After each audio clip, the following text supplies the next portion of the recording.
आप सभी का हमारे YouTube channel the royal classes पर आपका हार्दिक अभिनंदन है। आज हम लोग जो बात करेंगे वो होगा 11th क्लास के सेट थ्योरी पर, जिसका जो टॉपिक है काइंड्स ऑफ सेट। बेसिकली हम लोग आज काइंड्स ऑफ सेट थ्योरी के बारे में जानेंगे। ठीक है, देखते हैं कि how many types of sets. Generally there are many types of set, है ना। यहाँ पे हम लोग सम मतलब क्या कुछ सेट्स के बारे में जानेंगे कि उनका डेफिनेशन क्या है, उनका एग्जांपल्स क्या है। हम लोग एक एक सेट को विथ एग्जांपल के साथ देखेंगे। तो सबसे पहला सेट है इम्पैटी सेट। इम्पैटी का अर्थ होता है वाइट या न्यूल। न्यूल का मतलब होता है जहाँ कुछ ना हो। कहने का मतलब ये हुआ कि a set is said to be empty set if क्या if it has no element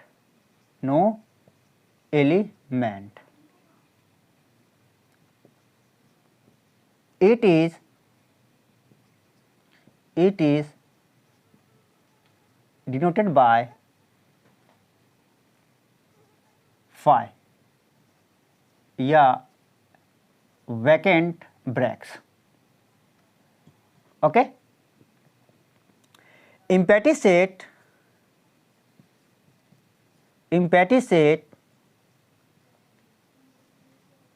generally is called white या न्यूल सेट। कहने का मतलब ये हुआ कि इम्पैटी सेट को हम लोग वाइट सेट या न्यूल सेट कह सकते हैं। इम्पैटी सेट का जो फंडामेंटल स्टेटमेंट है वो ये है कि इसके सेट में इट हैज़ नो एलिमेंट। क्या? इट हैज़ नो एलिमेंट, जिसमें कोई एलिमेंट ना हो। जिस सेट में कोई एलिमेंट ही नहीं हो उसको क्या कहेंगे हम लोग? इम्पैटी सेट कहेंगे, न्यूल सेट या वाइट सेट कहेंगे। इसको जनरली क्या होता है, फाई या वैकेंट ब्रैक से क्या करते हैं, डिनोट करते हैं। जैसे एग्जांपल है, दैट इज आप लिख सकते हैं कि ए कोई सेट है इक्वल टू इतना या फाई। ओके, जैसे एग्जांपल मैंने लिखा, let A equal to x such that x belongs to natural number and x equal to -2। अगर आप, ये तो क्या है, सेट बिल्डर फॉर्म है। अगर सेट बिल्डर फॉर्म के डेफिनेशन के आधार पे इसका रोस्टर फॉर्म निकालेंगे तो हम देखते क्या है कि ए का कोई ऐसा एलिमेंट ही नहीं है, मतलब एक्स का कोई ऐसा वैल्यू ही नहीं है जिसका स्क्वायर क्या हो, नेगेटिव हो। ऐसे आप जनरली जानते हैं कि जितनी भी, चाहे वो नेगेटिव हो चाहे पॉजिटिव हो, मतलब आइदर नेगेटिव या positive, the square of all positive या negative numbers is always positive. तो आप इस स्टेटमेंट के द्वारा आप ये भी देख सकते हैं कि किसी भी x के मान पर उसका स्क्वायर क्या हो, कभी नेगेटिव नहीं आ सकता है। ये जो आप देख रहे हैं ये मेरा मूल क्या है, रीजन है, यहाँ पर एक भी एलिमेंट नहीं आने का। मतलब x क्या है, नेचुरल नंबर है। नेचुरल नंबर आप जानते हैं कि starting from 1 and to infinite. अब 1 से लेकर इन्फिनाइट तक कोई भी नंबर ले लीजिए तो उसका स्क्वायर जो है कभी नेगेटिव नहीं आएगा। इसलिए यहाँ पर ए क्या है, इम्पैटी सेट है। ओके, दूसरा सेट है सिंगलेटन। क्या है दूसरा? सिंगलेटन। हम दूसरे सेट की बात करते हैं। आप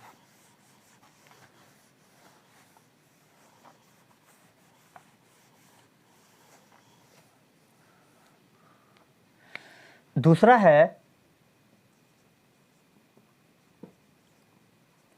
सिंगलेटन सेट। हम इस पर बात करते हैं। सिंगलेटन का मतलब होता है सिंगल। आप इसके नाम से ही पता चल गया होगा कि जिस सेट में क्या हो, सिंगल एलिमेंट हो। जिस सेट में क्या हो, सिंगल एलिमेंट हो, दैट इज आप डेफिनेशन बोल सकते हैं a set to be singleton set if क्या, इफ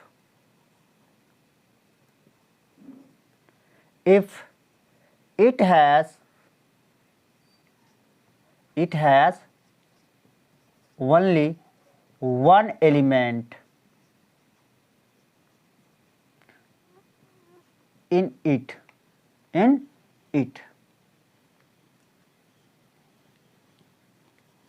समझे क्या मैंने कहा कि a set is set to be singleton set if it has only one element in it. मतलब उस सेट में क्या हो, केवल एक एलिमेंट हो।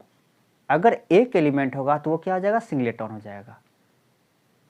ओके, तो इस डेफिनेशन को आप क्लियरली समझ गए होंगे। जैसे एग्जांपल हम लेते हैं आपके, let A equal to, A मैंने सेट माना है, let A equal to x such that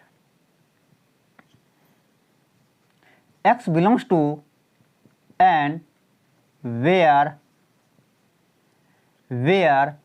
x square equal to 9, x square equal to 9। तो आप जब इसको रोस्टर फॉर्म में कन्वर्ट करेंगे तो आप देखेंगे कि x का जो वैल्यू आएगा, x क्या नेचुरल नंबर है, तो आप क्या लीजिएगा 1 से लेकर इन्फिनिट तक। यहाँ पे जो x है वो क्या है, नेचुरल नंबर है, मतलब ऑल ऑफ नेचुरल नंबर। तो आप जब x का वैल्यू क्या लेंगे, कोई भी नेचुरल नंबर लेंगे, मतलब 1 से लेकर इन्फिनिट तक, तो वहाँ देखेंगे 1 का स्क्वायर क्या हो जाता है, 1 होता है, 2 का स्क्वायर 2 4 होता है, 3 का स्क्वायर क्या होता है 9। मतलब x की वैल्यू केवल 3 है, जो इस कंडीशन को क्या करेगी, फॉलो करेगी। यहाँ पे नेचुरल नंबर है, ये इंटीजर नंबर नहीं कि -3 का स्क्वायर करेंगे सर 9 आएगा, है ना। यहाँ n क्या है, नेचुरल नंबर है, और आपको x का वही वैल्यू लेना है जो यहाँ आपको दिया गया है। तो हम देखते हैं केवल 3x का वैल्यू है, जिसका स्क्वायर क्या आएगा 9 आएगा। तो यहाँ हम देखते हैं कि सेट ए में केवल एक एलिमेंट है, इसको एलिमेंट कहते हैं, ये आपको पता है अच्छा से। मैंने जब इंट्रोडक्शन ऑफ सेट पढ़ाया था पिछले वीडियो में, तो वहाँ पे मैंने बताया था कि किसी भी सेट का क्या होता है, मेंबर्स होता है, जिसको हम लोग एलिमेंट कहते हैं। तो यहाँ पे 3 क्या है, एक सिंगल एलिमेंट है। तो यहाँ पे ए जो है वो क्या हो जाएगा, सिंगलेटन सेट हो जाएगा, सिंगलेटन सेट। ओके, अगर हम दूसरा एग्जाम्पल लें तो आइए देखते हैं।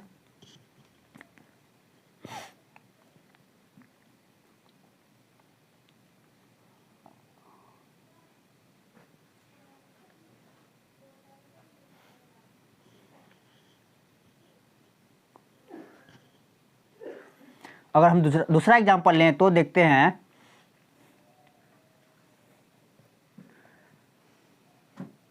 The set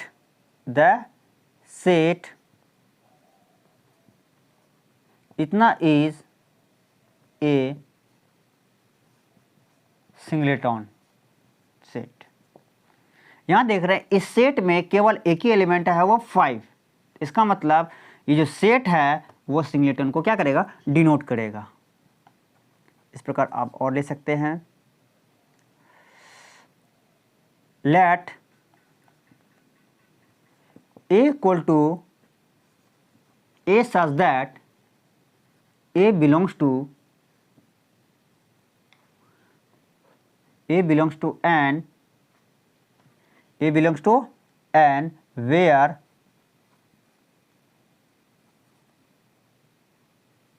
a equal to 8, where aq equal to क्या हो, 8 हो। ठीक है, तो अगर आप इसको रोस्टर फॉर्म में क्या करेंगे, कन्वर्ट करेंगे, तो यहाँ देखिए जरा सा, ए क्या है, जेड से बिलोंग है। क्या है, जेड से बिलोंग है। तो जेड का मतलब क्या होता है, the set of all integer numbers, है ना। यहाँ पे जेड क्या है, the set of all integer number. तो देखते हैं कि ए का जो वैल्यू होगा, कोई इंटीजर नंबर होगा, तो सभी वैल्यू को यहाँ पर रख के देखिए, तो -1 का क्यू क्या होता है, -1, -2 का क्यू हो जाएगा -8, 1 का क्यू क्या होगा 1, 2 का क्यू कितना हो जाएगा 8। तो कहने का मतलब ए का केवल जो वैल्यू आएगा वो होगा 2, जो इस कंडीशन को क्या करेगा, फॉलो करेगा। ठीक है, इस प्रकार से यहाँ पे सेट ए क्या है, सिंगलेटन है। क्या है, सिंगलेटन है।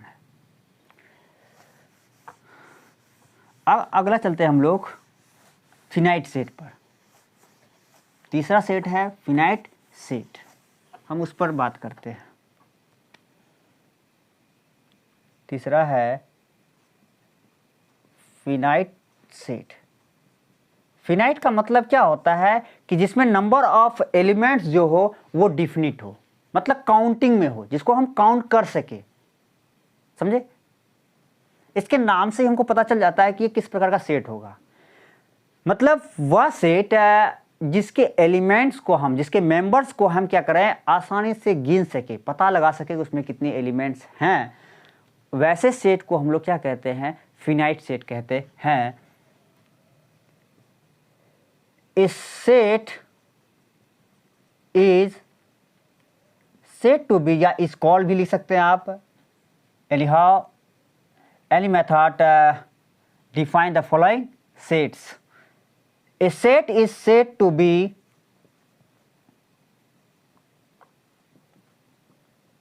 finite set if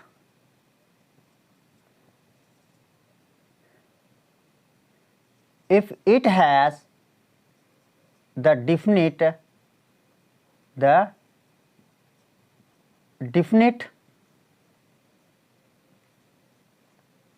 number of elements या member.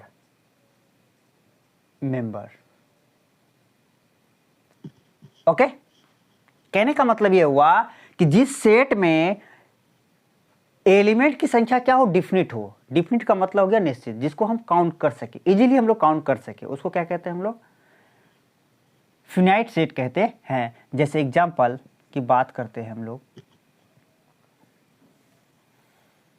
Number 1, let a equal to x such that x belongs to n but या where x n greater than 1 and, या आप सीधा लिखिए x less than and greater x less than and equal to 10, अगर इसको हम explain करते हैं रोस्टर फॉर्म में, तो हम देखते हैं कि x का जो वैल्यू होगा क्या है, नेचुरल नंबर। x क्या है, नेचुरल नंबर है। ठीक है, इसको देखिए कि x कहाँ से बिलोंग कर रहा है, नेचुरल नंबर से बिलोंग कर रहा है, मतलब नेचुरल नंबर की वैल्यू होगी x।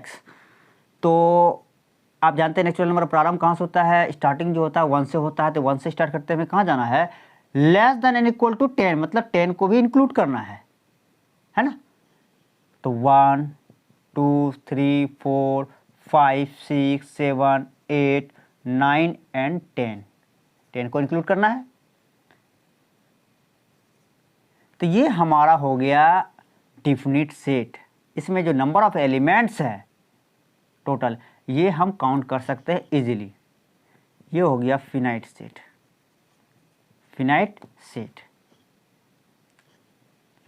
दूसरा एग्जांपल हम लें, let a equal to a such that a belongs to n and, थोड़ा सा हमको इसको लिखने में है ना प्रॉब्लम होती है। एंड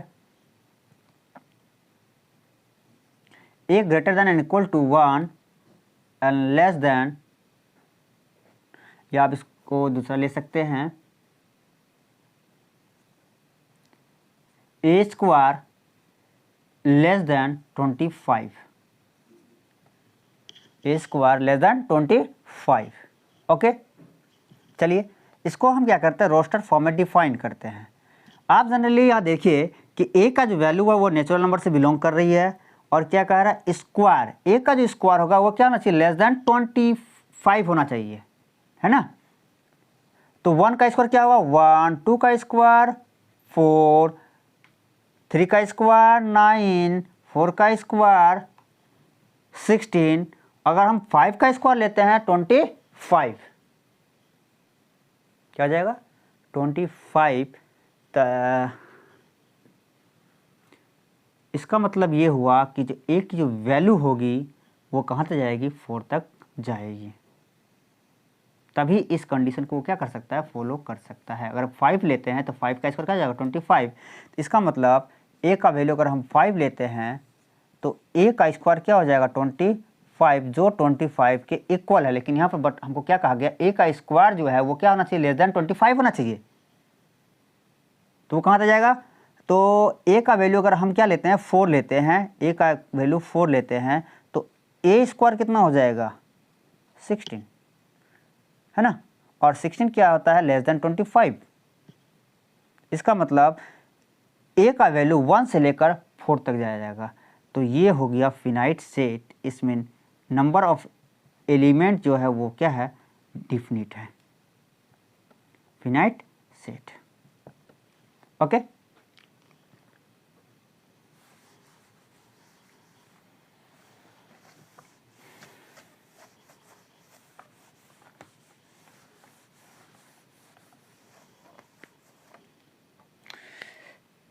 चौथा सेट है इन्फिनाइट सेट। इन्फिनाइट का मतलब ये हो गया जिसमें नंबर ऑफ एलिमेंट जो होगा सेट का वो क्या हो, काउंट नहीं कर सके, है ना। चलिए लिखते हैं, a set is called infinite set if, क्या, इफ it has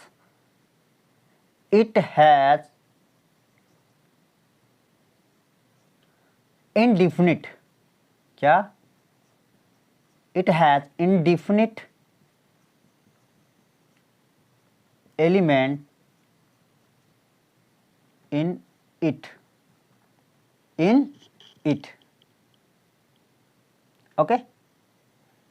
क्या कहा मैंने कि a set is called infinite set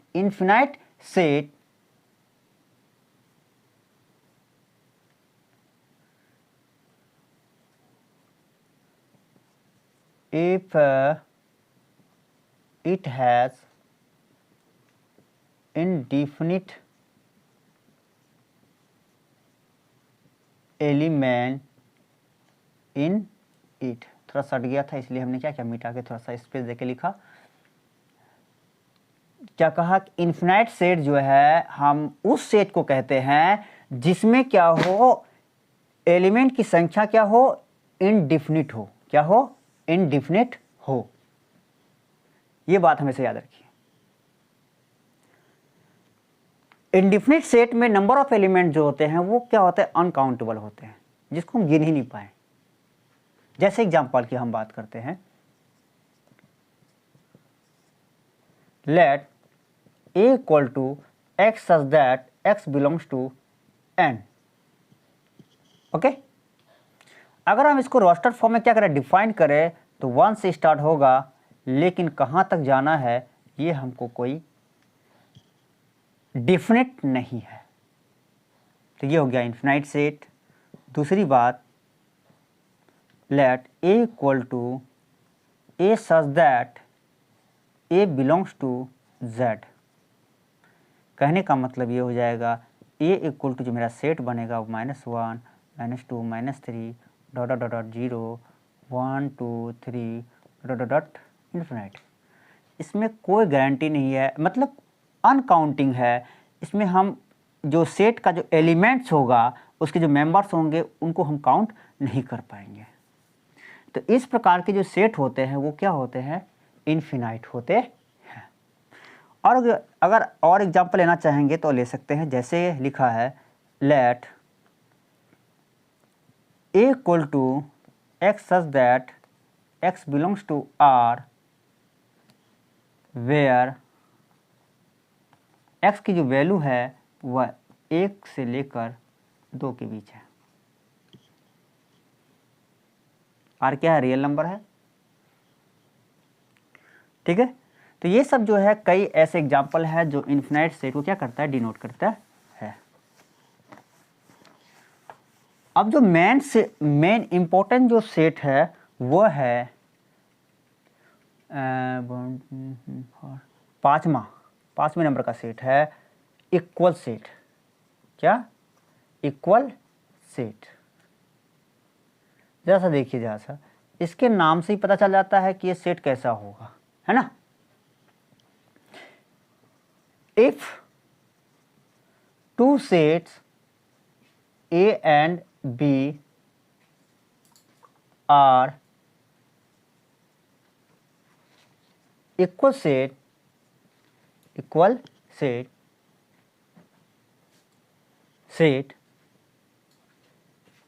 if the all element of A is member of set B and all element of set B is member of set A। कहने का मतलब यह हुआ कि दो सेट जो है इक्वल सेट तभी कहा जाता है जब A का टोटल एलिमेंट क्या हो, B में हो, और B का टोटल एलिमेंट क्या हो, A में हो। ऐसा नहीं कि A का टोटल एलिमेंट क्या हो जाए, B में हो जाए, लेकिन B का टोटल एलिमेंट क्या हो, A में ना हो। तो ऐसे जो सेट होंगे वह अनइक्वल होंगे, इक्वल नहीं होंगे। इक्वल होने के लिए सेट A का एलिमेंट सेट B के एलिमेंट के बराबर होना जरूरी है।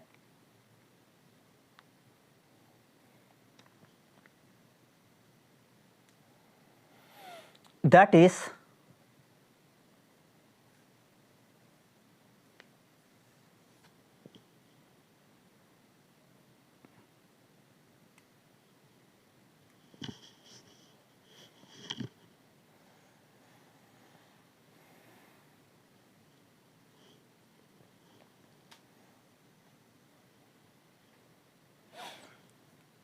जैसे एग्जाम्पल है हम लेते हैं, लेट A इक्वल टू 1 2 3 4 5। इसमें कितने एलिमेंट है, 5। एंड दूसरा सेट है B 5 4 2 3 1। इसमें भी एलिमेंट है। अब जा देखिए कि जितने A का जो एलिमेंट्स है, ये जो एलिमेंट्स है क्या B में है, हाँ।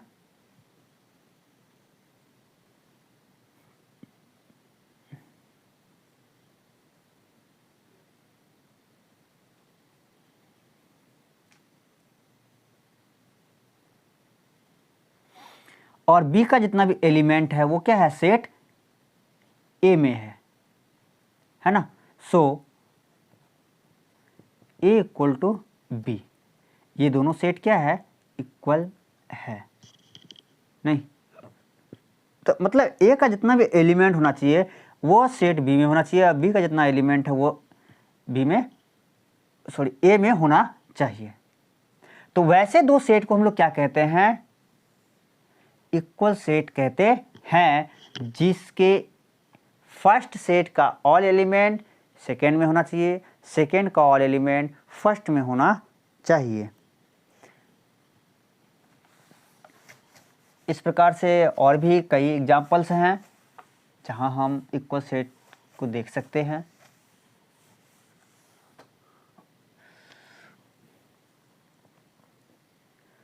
छठा पॉइंट हम लोग पढ़ने वाले हैं, या ये 5 जो सेट है जो जनरली क्या है, बेसिकली फंडामेंटल है और क्या बोलते हैं, नेसेसरी है, इम्पोर्टेंस है हमारे लिए।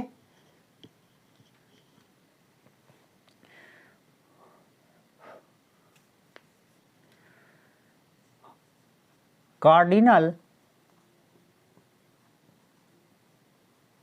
नंबर ऑफ फिनाइट सेट हम इनको देखते हैं। अभी जस्ट बिफोर हमने फिनाइट सेट के बारे में पढ़ा कि जिसके एलिमेंट्स को हम काउंट कर सके, मे बी एक्सप्रेस कर सके, या जिनके एलिमेंट का जो नंबर्स है वो फिनाइट हो, डिफिनिट हो, तो उनको हम लोग फिनाइट सेट कहते हैं। हमने भी विथ एग्जांपल के साथ देखा। तो यहाँ पे हमें पढ़ना है cardinal number of finite set, ये क्या होता है।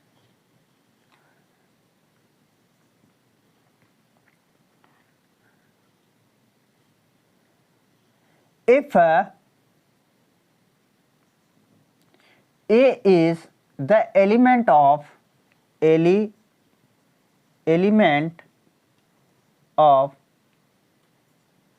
set A and A is listed in ordered n,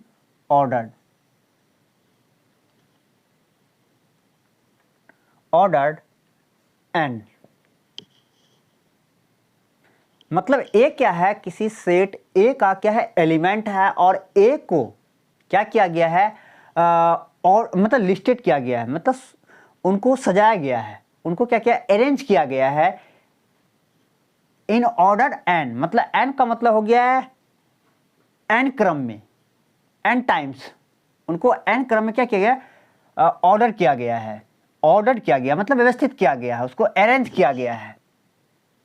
so the cardinal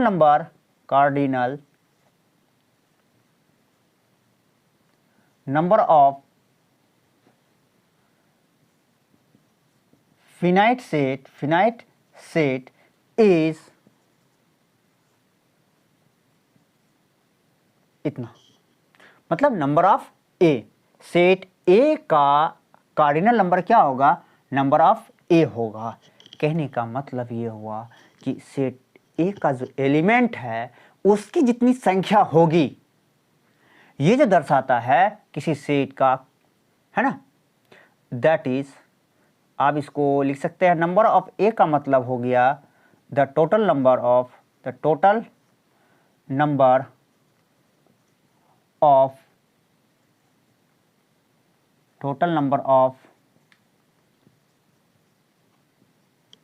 element in A listed ordered. Actually क्या होता है कि जब हम कोई सेट लिखते हैं तो नंबर जो होता है, मतलब एलिमेंट्स के जो नंबर होते हैं वो मतलब अनऑर्डर होता है, जैसे जैसे होता है, जैसे तैसे होता है, तो उसको हम क्या कर सकते हैं, लिस्टेड कर करके ऑर्डर में ला सकते हैं और गिन लेंगे कि उसमें कितने एलिमेंट्स हैं, तो जो संख्या होगी वही क्या होगा, नंबर ऑफ क्या होगा, सेट होगा, या जिसको हम लोग कार्डिनल नंबर कहते हैं। क्या कहता है, cardinal number of set. Actually cardinal number of finite set होगा, इनफिनाइट सेट का इसलिए नहीं होगा क्योंकि इसमें काउंटिंग मतलब सेट के जो एलिमेंट्स है, जो मेंबर्स है, उसको हम काउंट ही नहीं कर सकते हैं, तो हम कैसे बताएं उसका कार्डिनल नंबर कितना है, जिसको हम गिन ही नहीं पाएंगे, जिसको काउंट हम कर ही नहीं सकते हैं, उसका कार्डिनल नंबर हम बता ही नहीं पाएंगे।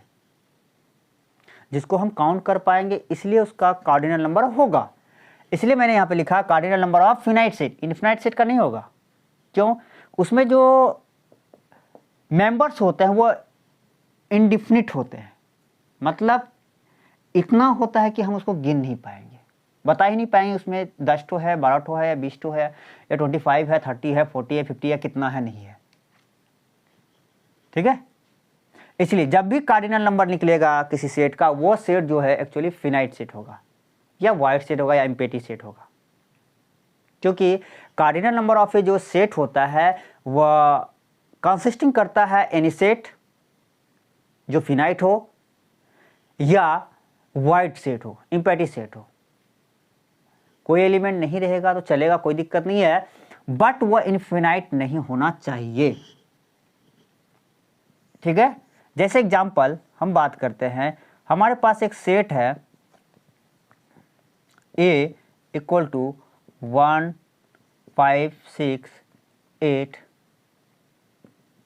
7। ठीक है, इसको हम ऑर्डर मतलब ऑर्डर में से लिस्टेड कर सकते हैं, पहले 1 लिख सकते हैं, कोई दिक्कत नहीं, इसमें कोई फर्क नहीं पड़ता है। आप एलिमेंट को आगे पीछे लिखें, इससे कोई फर्क नहीं पड़ता है। मैंने इंट्रोडक्शन ऑफ सेट में इस बात को बड़ी ही क्लियर फॉर्म में समझाया हुआ। अगर आप हमारे वीडियो को नहीं देखे हैं तो कृपया हमारे इंट्रोडक्शन ऑफ सेट थ्योरी पर जो बनी वीडियो है आप उसे पुनः देख सकते हैं। तो 1 के बाद क्या होगा, 5 होगा, फिर 6 होगा, 7 होगा और 8 होगा, ये लिस्टेड फॉर्म में चला गया। अगर हम कार्डिनल नंबर की बात करें तो number of A equal to क्या हो जाएगा, काउंट कीजिए, 1 2 3 4 5, इसका कार्डिनल नंबर कितना हो जाएगा, 5। किसका, सेट ए का। ठीक है, इस प्रकार से कोई भी सेट आपको दिया जाएगा तो आप उसका कार्डिनल नंबर आसानी से निकाल सकते हैं। अगर आप कार्डिनल नंबर निकाल सकते हैं तब आप इक्विवेलेंट सेट की परिभाषा दे सकते हैं। आइए हम लोग देखते हैं इक्विवेलेंट सेट क्या है ना।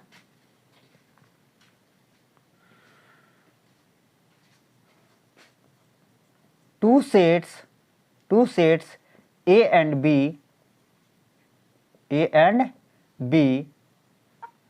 are called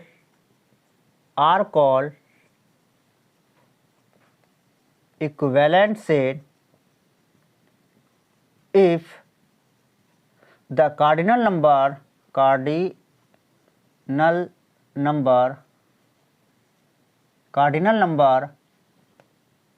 of both sets are same. Both sets if the cardinal number of both sets लिखना था, sorry, both sets have same, that is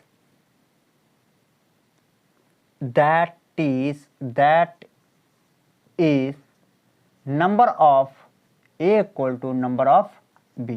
तो ये जो नंबर ऑफ A हम बोलते हैं एक्चुअली ये क्या है, cardinal number of set A है।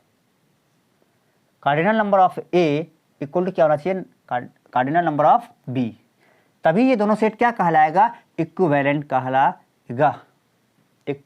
कहलाएगा। ठीक है, जैसे एग्जांपल की हम बात करते हैं, let set A equal to 2 4 5 6 7, okay, and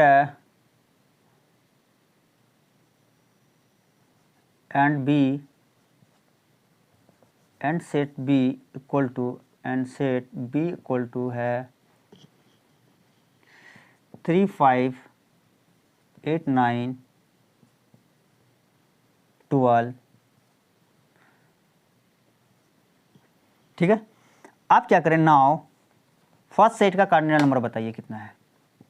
आप काउंट कर सकते हैं, 1 2 3 4 5 है, and cardinal number of set B का कितना है, इसमें भी क्या है, 5 है। So cardinal number of A equal to cardinal number of B, दोनों क्या है, इक्वल है। सेट ए का कार्डिनल नंबर और सेट बी का कार्डिनल नंबर क्या है, इक्वल है, these sets A and B